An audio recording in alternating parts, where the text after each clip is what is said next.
বলো, আল্লাহ আমাদের ভাগ্যে যা লিখে রেখেছেন তাছাড়া কিছুই হবে না। তিনি তোমাদের প্রভু, আর আল্লাহর উপর মুমিনদের ভরসা করা উচিত। সূরা ৯ আয়াত ৫১। হযরত আবু বকর রাদিয়াল্লাহু আনহু দাওয়াতের জন্য ইসলামের প্রথম খতিব।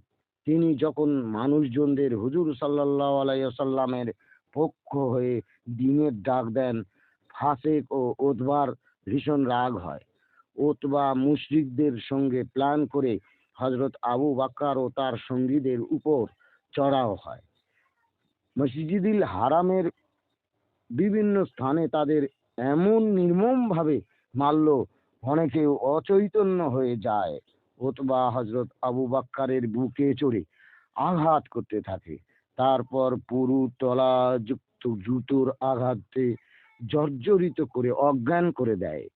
বনু তায়েমের লোকেরা এসে দেখে, তা দেখে সহ্য করতে পারেনি। তারা বলল, ওরা তো জোর করে কাউকে মুসলমান বানাতে চাচ্ছে না, কেন তোমরা তাদেরকে মারছো? তারা তাদের কাজ করুক না, তোমরা তোমাদের কাজ করো না। ছাড়ো, নইলে আমরা তোমাদের গণপিটানি দেব। বনু তায়েমের লোকেরা দেখে আবু বকর সম্মানিত মানুষ অজ্ঞান হয়ে আছে। তারা তাকে সেবা শুশ্রূষা করে যখন তার জ্ঞান ফিরে আসে, বলে, তোমরা কারা? তারা বলে, আমরা বনু তায়েমের গোষ্ঠী। আমরা দল বেঁধে এলে তারা পালিয়ে গেছে। বলে, আমার নবী কেমন আছে?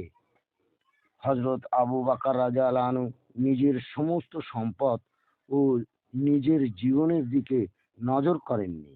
ইসলামের জন্য তিনি সর্বস্ব দান করেছিলেন।